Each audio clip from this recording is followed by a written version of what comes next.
मित्रांनो, तुमचं पुन्हा एकदा GB स्टोरी टेलर या यूट्यूब चॅनलवर स्वागत आहे। आजच्या आपल्या गोष्टीचं नाव आहे आलवंतीन, लेखिका साक्षी शिंत्रे। पण गोष्ट सुरू करण्याआधी जर कोणी या चॅनलवर पहिल्यांदाच आलेले असाल तर त्यांनी ह्या चॅनलला सबस्क्राइब करायला विसरू नका। चला तर मग अजिबात वेळ न घालवता गोष्टीला सुरुवात करूया।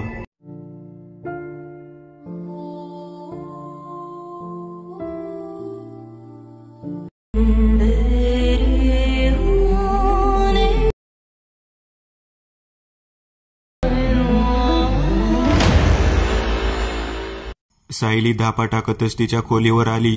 आल्या आल्या तिने घटाघटा पाणी प्यायलं। अशी धापा का टाकतेस, काय झालं? खोलीवरच असलेल्या एका मुलीने सायली जवळ बसत विचारलं।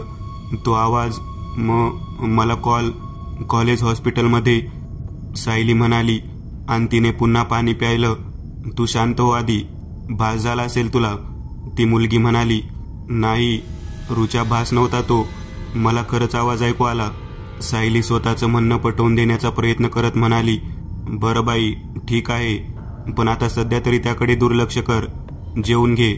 सायली शांत झाली। ती पूर्णतः गोंधळली होती। सायली डॉक्टर होण्यासाठी शहरात आलेली एक होतकरू मुलगी, थोडी सावळीशी पण दिसायला आकर्षक, बऱ्यापैकी उंच। कॉलेज हॉस्टेलमध्येच तिची मैत्रीण रुचा बरोबर राहायची। रुचा शहरातच पण कॉलेजपासून बऱ्यापैकी दूर असं तिचं घर होतं, त्यामुळे तीही हॉस्टेललाच। कॉलेज सुरू होऊन काहीच महिने झाले असतील, सगळं काही सुरळीत सुरू होतं आणि मग अचानक तो आवाज सायलीच्या कानांवर पडला, एका बाळाच्या रडण्याचा। सायली विचार करत होती। रुचाने तिला हाक मारली, सायली, जास्त विचार करू नकोस, चल जेवून घे आधी। पण सायली जागची हल्ली देखील नाही। शेवटी रुचाने सायलीचा खांदा धरून तिला हलवलं, तशी ती एकदम दचकली। तिचा चेहरा घामाने डबडबला होता। सायली, कंट्रोल, हायपर होऊ नकोस, नाहीतर आपल्याला सचिन सरांशी बोलावं लागेल। आणि सायलीला जेवणाचं ताट दिलं। जेवण झाल्यावर रुचा आणि सायली अभ्यासाला बसल्या। रुचा, तो बाळाच्या रडण्याचा आवाज येणं हॉस्पिटलमध्ये खूप कॉमन आहे ग, सायली म्हणाली। हे कळतंय ना, मग इतकी पॅनिक का होतेस? पण तो आवाज साधा नाही वाटत मला, त्याच्यात घुसमट, राग आहे आणि सायली बोलायची थांबली। आणि तो फक्त मलाच ऐकू येतो। सायलीने दीर्घ श्वास घेतला। सायली, खूप थकली आहेस, झोप तू, हे उद्या कर, रुचा म्हणाली। सायलीने अंग टाकलं आणि डोळे मिटले। कुठल्याशा अंधाऱ्या कुबड जागेत होती सायली। आता जिथे प्रकाशाचा लवलेशही नव्हता। वर विस्तीर्ण आकाश पसरलं होतं, पण तिथे बंदिस्तच वाटत होतं। कुठली जागा आहे ही, सायलीने मनातच विचार केला। सायलीने पाऊल पुढे टाकलं तसं तिला चिखल तुडवते असं जाणवलं। ती काही बोलणार इतक्यातच तिला पुन्हा तोच रडण्याचा आवाज आला आणि आता तो आवाज सर्व ठिकाणाहून येत होता, बेसूर, प्रचंड वेदनांनी भरलेला असा। सायलीने दोन्ही हातांनी तिचे कान झाकले आणि तिथेच बसली। काही वेळ गेला असेल नसेल, तोच तिला तिच्या पायांवर थंडगार ओलसर स्पर्श जाणवला। सायलीने हिम्मत करून खाली पाहिलं, पण तिथे काहीच नव्हतं। सायली दचकून उठली, तेव्हा तिच्याही नकळत तिच्या तोंडून किंकाळी बाहेर पडली। तिच्या या आवाजाने रुचाही उठली। काय ग, काय झालं? नाही, काही नाही, सायलीने नकारार्थी मान हलवली आणि जवळच असलेल्या ग्लासातील पाणी घटाघटा प्यायली। चल, उद्या लवकर जायचंय, सायली काही न बोलताच पुन्हा आडवी झाली। सकाळ प्रसन्नतेने उजाडली। सायली ही आता बऱ्यापैकी सावरली होती। दोघी कॉलेजमध्ये पोहोचल्या। कॉलेजमध्येच हॉस्पिटलही होतं। काय ग, थकल्यासारखी वाटतेस, सायलीचा प्रियकर सिद्धार्थ म्हणाला। नाही, काही नाही, सायली मोजकच बोलली आणि थेट तिच्या वर्गात निघून गेली। काय ग रुचा, सायलीला काय झालं अचानक, सिद्धार्थने विचारलं। रुचाने उत्तरादाखल नुसते खांदे उडवले। कॉलेजचे तास संपले। सिद्धार्थ सायलीजवळ आला। काय रे, काय झालं? तेच विचारतोय मी, काय बी नसलंय तुझं, सिद्धार्थ सायलीच्या डोक्यावर हात ठेवून म्हणाला। तोपर्यंत रुचाही सायलीजवळ आली होती। सायली त्याच्याशी काही न बोलताच निघून गेली। रुचाने सिद्धार्थला डोळ्यांनीच धीर दिला आणि ती सायली पाठोपाठ गेली। सायली, अगं काय चाललंय तुझं, सिद्धार्थ काळजीपोटी विचारतोय तुला, आणि तू त्याला एकट्याला टाकूनच निघून आलीस. काय करायला हवं होतं मी? तुझा विश्वास नाहीच, त्याचाही विश्वास बसलाच नसता. मी वेडीच वाटली असते त्याला. सायली त्वेषाने म्हणाली. अगं पण आपण तिघांनी मिळून काहीतरी केलं असतं ना. ठीक आहे, आपण आजच जाऊया हॉस्पिटलच्या बिल्डिंगमध्ये. चालेल, मग सिद्धार्थला फोन कर आणि त्यालाही बोलावून घे, रुचा म्हणाली आणि तिचं काहीही न ऐकता आत निघून गेली. दिवसभर सायलीला अस्वस्थ वाटत राहिलं. शेवटी एकदाची रात्र झाली. आजचं वातावरण का कुणास ठाऊक पण भारल्यासारखं झालं होतं. सगळीकडे नीरव शांतता. अगदी ना कोणत्या वाहनांचा आवाज ना माणसांचा. वाराही या भारलेल्या वातावरणाला भ्याला असावा, कारण तोही शांत अगदी नसल्यात जमा होता. सायली आणि रुचा कॉलेजच्या मागच्या बाजूला आल्या. काही वेळ गेला असेल नसेल तो सिद्धार्थही आला. सायली पुढे झाली आणि तिने सिद्धार्थला मिठी मारली. आय एम सॉरी सिद्धार्थ, सकाळच्या वागण्याबद्दल, सायली म्हणाली. सिद्धार्थ त्यावर क्षीण हसला आणि त्याने सायलीचा हात थोपटला. चला जाऊया, रुचा म्हणाली. कॉलेजच्या मागच्या बाजूनेही हॉस्पिटलमध्ये शिरायला रस्ता होता. तिथे गार्ड वगैरे सहसा नसायचे. ते तिघे आत गेले. हॉस्पिटलची इमारत निर्जीव वाटत होती. नाईट ड्युटीचा स्टाफ निर्विकारपणे आपली कामं आटपण्यात मग्न होता. तिघे पुढे जाऊ लागले आणि एका निर्जन भागात आले. त्यांनी ह्या भागात दिवसा तरी कधी पाऊल ठेवलं नव्हतं. हा डिलिव्हरी वॉर्ड आहे ना बंद पडलेला? सिद्धार्थने विचारलं. होय, सायलीने दबक्या आवाजात उत्तर दिलं. वॉर्ड तसा अंधारातच होता. कुणा स्टाफची ये जाही नव्हती, पण एका खोलीत मात्र उजेड वाटत होता. कोण असेल तिथे? रुचाने विचारलं. हा वॉर्ड जेव्हा सुरू होता तेव्हा डॉक्टर पत्की सांभाळायचे. दोघांपेक्षा 1 वर्ष सिनियर असलेल्या सिद्धार्थने माहिती पुरवली. आताही तेच असतील? सायलीने सिद्धार्थकडे पाहत विचारलं. काही कल्पना नाही, सिद्धार्थने खांदे उडवत खुनेने सांगितलं. आतून आता कुजबुजण्याचा आवाज येत होता. दरवाजाच्या काचेवर आतून असलेल्या पडद्यावर 2 सावल्या दिसत होत्या. मला वाटते आपण सटकूया इथून, सिद्धार्थ म्हणाला. तिघेही जास्त विषय न वाढवता तिथून जायला निघाले, पण त्यांचे पाय तिथून हालायचे नाव घेत नव्हते. हळूहळू तिघांनाही बाळांच्या रडण्याचा आवाज ऐकू येऊ लागला. तो इतका भेसूर आणि वेदनामय होता की सहन करणं शक्यच नव्हतं. सायलीने सिद्धार्थ आणि रुचाकडे हेतुपूर्वक पाहिलं. दोघेही पुरते घाबरले होते. तो आवाज वाढतच चालला आणि त्याबरोबरच एक हसण्याचा आवाजही येऊ लागला. पळून चाललात? एक घोगरान रागीट आवाज तिघांच्या कानांवर पडला. कोण आहे? सिद्धार्थने हिम्मत करून विचारलं. त्यावर फक्त एक हसण्याचा आवाज तिथे घुमला आणि क्षणार्धात सर्व काही शांत झालं.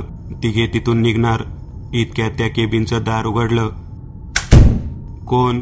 आतून आवाज आला. त्या वॉर्डमधला एकमेव मळकट दिवा पेटला. तसा एक धुरकट प्रकाश तिथे पसरला. डॉक्टर पत्की, सिद्धार्थ दोघीच्या कानात कुजबुजला. तुम्ही काय करता इतक्या रात्रीच्या इथे? डॉक्टरांनी कडक आवाजात विचारलं. नाही सर, ते आम्ही इमर्जन्सी पेशंटला ॲडमिट करायला आलो होतो, सायली कसंबसं म्हणाली.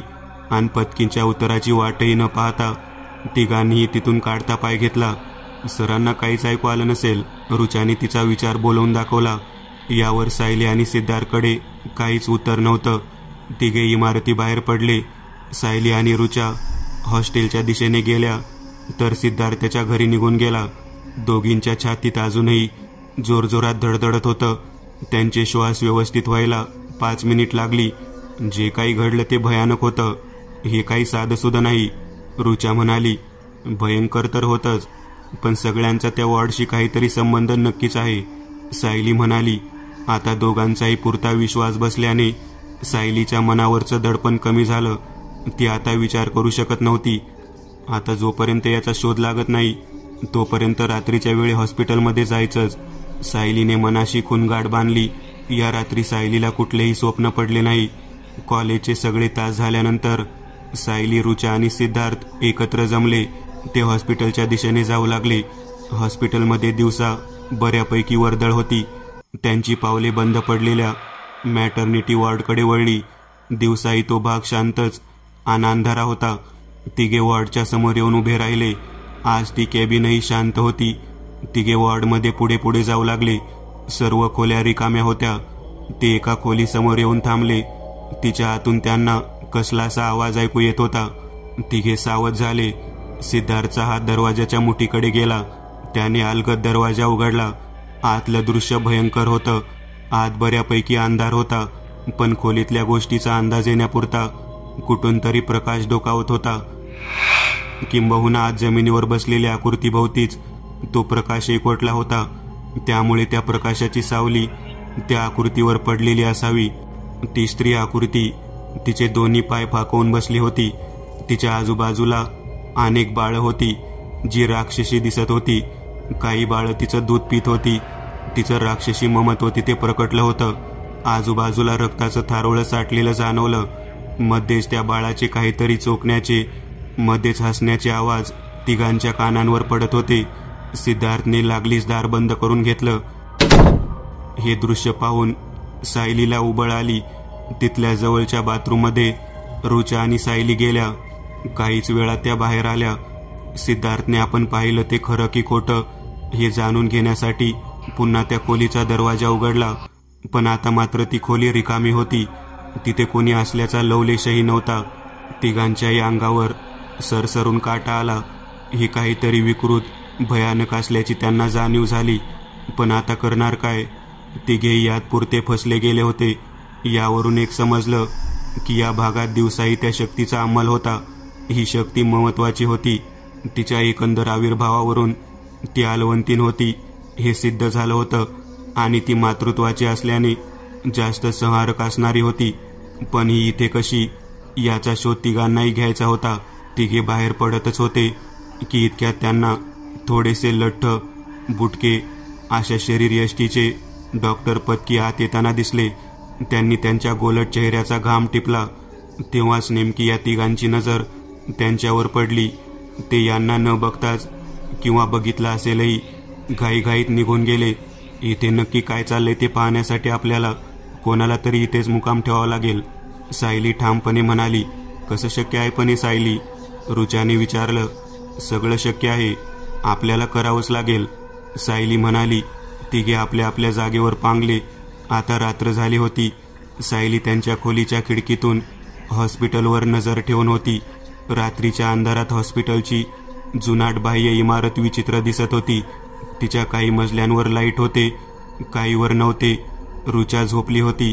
भर अंधारात बाहेरून लपत छपत कोणीतरी हॉस्पिटलच्या आवारात शिरलं. आपल्याला कुणी बघत नाही ना याची पूर्ण खबरदारी तो इसम घेत होता. तो हॉस्पिटलमध्ये गेला. तिथे अजून एक इसम त्याची वाट पाहत थांबला होता. डॉक्टर पत्की. त्यांच्या शरीरयष्टीवरून सायलीने त्यांना बरोबर ओळखलं. सायली खोलीतून हळूच बाहेर पडली. रेक्टर आणि वॉचमनचा डोळा चुकवून ती हॉस्पिटल बाहेर पडली. अजून तरी हॉस्पिटलमध्ये कोणतीही हालचाल तिला जाणवली नव्हती. ती हॉस्पिटल बाहेर येऊन थांबली आणि एका कठड्याआडून लपून पाहू लागली. डॉक्टर पत्की आणि तो माणूस अजूनही तिथे बोलत बसले होते. काही वेळेच्या चर्चेनंतर दोघे आत हॉस्पिटलमध्ये गेले. सायली ही त्यांच्या पाठलागावर गेली. त्यांची दिशा बंद पडलेला मॅटर्निटी वॉर्ड होती. ते डॉक्टर पत्कीच्या तिथल्या कॅबिनमध्ये गेले. सायली ही तिथेच पोहोचली. डॉक्टर पत्की, सगळं व्यवस्थित ठरल्याप्रमाणे होईल ना? तो इसम म्हणाला. डोंट वरी मिस्टर पिंगळे, आजपर्यंत सगळं काही प्लॅनप्रमाणेच होत आलंय माझं. आता फक्त तुम्ही किती नारळ आणले ते सांगा आणि उद्या रात्री याच वेळी तुमच्या मिसेसना घेऊन या, डॉक्टर पत्की म्हणाले. मिस्टर पिंगळे जायला निघाले, पण केबिनचा दरवाजा लॉक झाला. त्यांनी तो उघडण्याचा प्रयत्न केला, पण व्यर्थ. डॉक्टर पत्की त्यांच्या मदतीला आले. त्यांनीही दरवाजा उघडण्याचा प्रयत्न केला, पण तो उघडणार नव्हता. केबिनचे दिवे चालू बंद होऊ लागले आणि हवेत अचानक एक सडका मांसांचा वास पसरला. निंबोनीच्या झाडामागे चंद्र झोपला ग बाई, एक घोगरा आवाज दोघांच्याही कानांवर पडला. दोघांनी एकमेकांकडे पाहिलं. बाहेर सायली जीव मुठीत घेऊन ऐकत होती. तिला आतल्या वातावरणाची काहीच कल्पना नव्हती. आतमध्ये अचानक बाळांच्या रडण्याचा आवाज ऐकू येऊ लागला. बाळ रडणं? मिस्टर पिंगळे, दोघांची भंबेरी उडाली होती. अचानक तिथे एक आकृती प्रकट झाली. ती काळसर धुसर आकृती एका स्त्रीची होती, जिचा चेहरा दिसत नव्हता. ती हळूहळू पुढे सरकू लागली. तसतसे डॉक्टर पत्की आणि पिंगळे मागे मागे सरकू लागले. त्या आकृतीबरोबर बाळ सुद्धा होती. ती त्या दोघांच्याही अंगावर जाऊ लागली. ती सर्व बालकं भयानक दिसत होती. त्यांचे डोळे लाल होते. ती त्या दोघांच्या शरीराचा चावा घेऊ लागली. एका वेळानंतर त्या बालकाच्या बेंबीतून त्याची नाळ दोघांचा गळा दाबू पाहत होती. अचानक दार उघडलं तेव्हा सर्व काही शांत होतं. दोघेही केबिनमध्येच बेशुद्ध पडले होते. सायली आवासून केबिनमध्ये पाहत होती.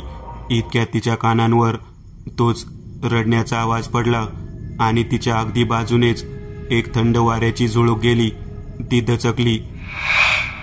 ती मागे फिरली आणि पुन्हा आपल्या खोलीवर गेली. दुसऱ्या दिवशी एका खबरीने सारे हॉस्पिटल दणाणले. डॉक्टर पत्की आणि त्यांचे पेशंट मिस्टर पिंगळे मॅटर्निटी वॉर्डमध्ये सापडले बेशुद्ध. सायलीच्या अंगावर काटा आला. सायली तिच्याच खोलीत बसली होती. रुचा आतमध्ये काम करत होती. सायलीचा डोळा लागला. त्या बंदिस्त अवकाशाच्या ठिकाणी सायली पुन्हा आली होती. ती शांतता अजूनही तशीच होती. ती पुढे पुढे चालू लागली. ती चालतच होती की तिचा पाय कुणीतरी खेचला आणि ती तोंडावर खाली पडली. तिची नजर सर्व दूर फिरली. एक तीव्र सडक्या वासाचा भपकार तिच्या नाकात शिरला. तिला आता सगळीकडे चिखल दिसत होता. फरक एवढाच की हा चिखल रक्तमांसांचा होता. तिला दचकून जाग आली. सायली किंचाळली. तिची किंकाळी ऐकून रुचा लगेचच बाहेर आली. सायली, काय होते तुला? अशी किंचाळलीस का? रुचा तिथेच आडव्या पडलेल्या सायलीला उचलत म्हणाली. सायलीचे डोळे अर्धवट मिटत होते. तिला धाप लागली होती. मी सिद्धार्थला फोन करते. रुचा सायलीला जाग ठेवण्याचा प्रयत्न करत म्हणाली. हॅलो सिद्धार्थ.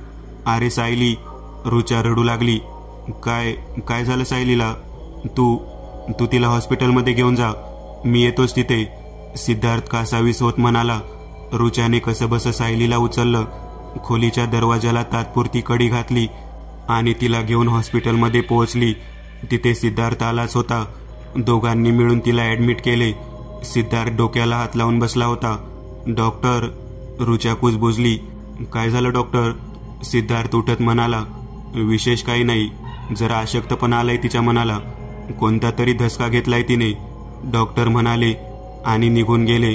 रुचा आणि सिद्धार्थ सायलीच्या खोलीत आले. सायली बेडला टेकून बसली होती आणि तिच्या चेहऱ्यावर क्षीण हसू होतं.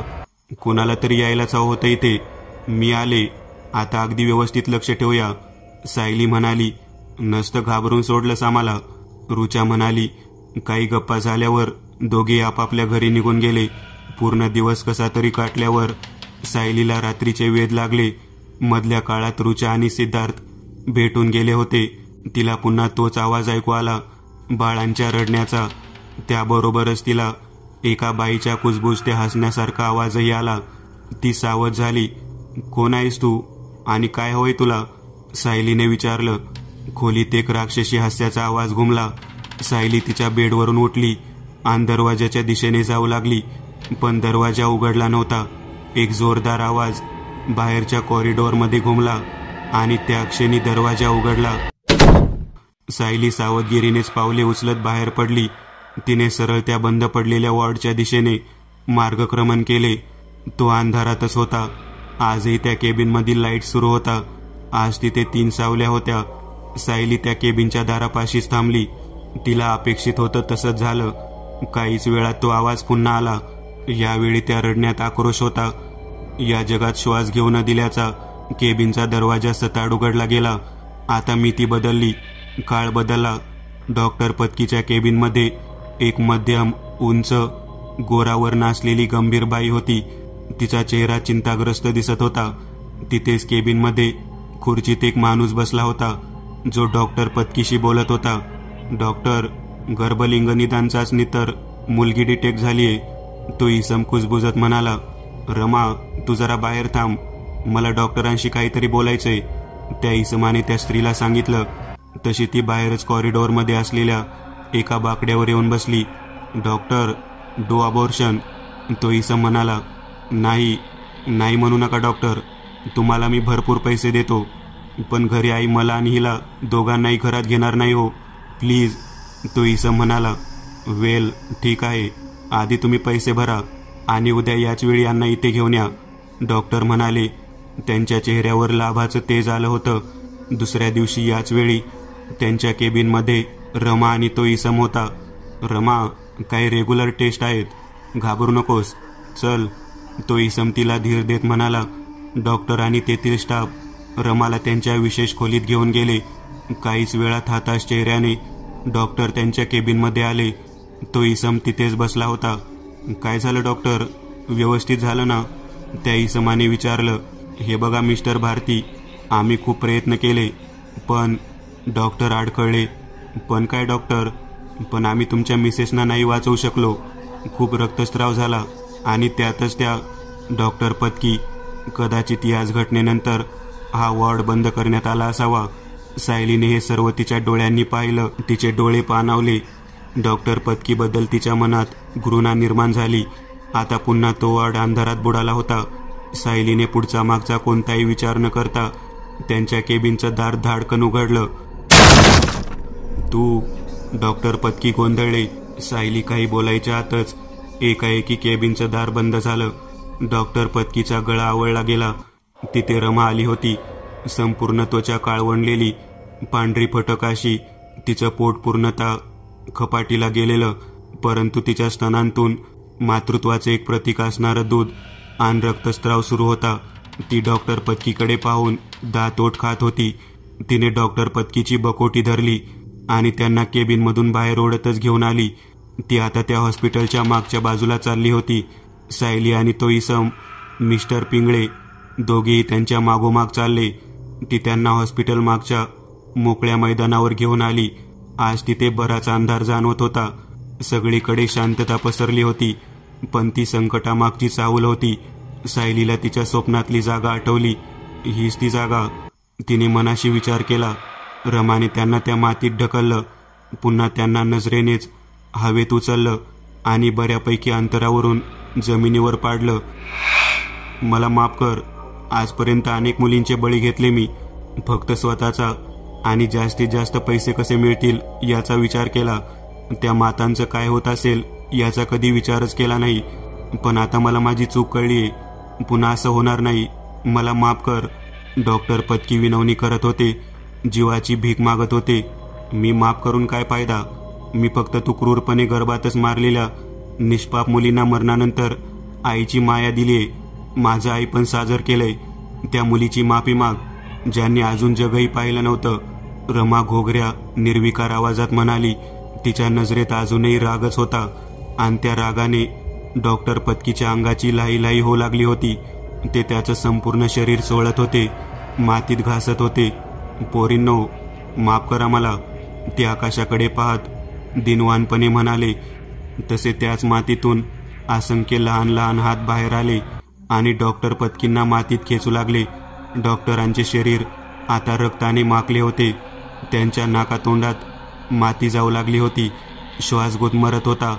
काही सेकंदात डॉक्टरांचा खेळ संपला. रमाई तिच्या पुढच्या प्रवासाला निघून गेली. दुसरा दिवस उजाडल्यानंतर मिस्टर पिंगळ्यांना अटक करण्यात आली. हॉस्पिटलमधील डॉक्टर कमिटीने तो वॉर्ड पुन्हा सुरू करण्याचा निर्णय घेतला. सायली, सिद्धार्थ आणि रुचा आज मोकळ्या मनाने हॉस्पिटलमध्ये फिरत होते. पण इतक्यातच पुन्हा तिघांनाही बाळाच्या रडण्याचा आवाज आला. तिघांनी एकमेकांकडे भययुक्त नजरेने पाहिले. ऑपरेशन थिएटर बाहेर तानाचे वातावरण तयार झाले होते. आतून डॉक्टर बाहेर आले. अभिनंदन, मुलगी झालीये, ते म्हणाले. मी एक नवीन चॅनल ओपन करत आहे. त्यावर तुम्हाला ॲनिमेटेड हॉरर स्टोरीज पाहायला मिळतील. त्या चॅनलची लिंक या व्हिडिओच्या डिस्क्रिप्शनमध्ये दिलेली आहे. चॅनलला सबस्क्राईब करायला विसरू नका. मित्रांनो, आज पुरतं एवढंच. तुम्हाला जर काही गोष्ट आवडली असेल तर नक्की लाईक करा. तुमच्यापैकी बरेचसे जण व्हिडिओ लाईक न करताच पळून जातात. पण हा जर व्हिडिओ तुम्ही लाईक केला तर मला जरा बरं वाटेल आणि असेच भारी भारी व्हिडिओ बनवायची माझ्यात एनर्जी येईल. त्यामुळे नक्की लाईक करा. आणि अजूनही कोणी या चॅनलला सबस्क्राईब केलेलं नसाल तर लगेच सबस्क्राईब करून टाका. आणि बाजूची घंटी ती मात्र दाबायला विसरू नका. देवाची घंटी आहे ती. चला तर मग पुन्हा भेटूया अशीच एक आगळी वेगळी गोष्ट घेऊन पुढच्या भागात.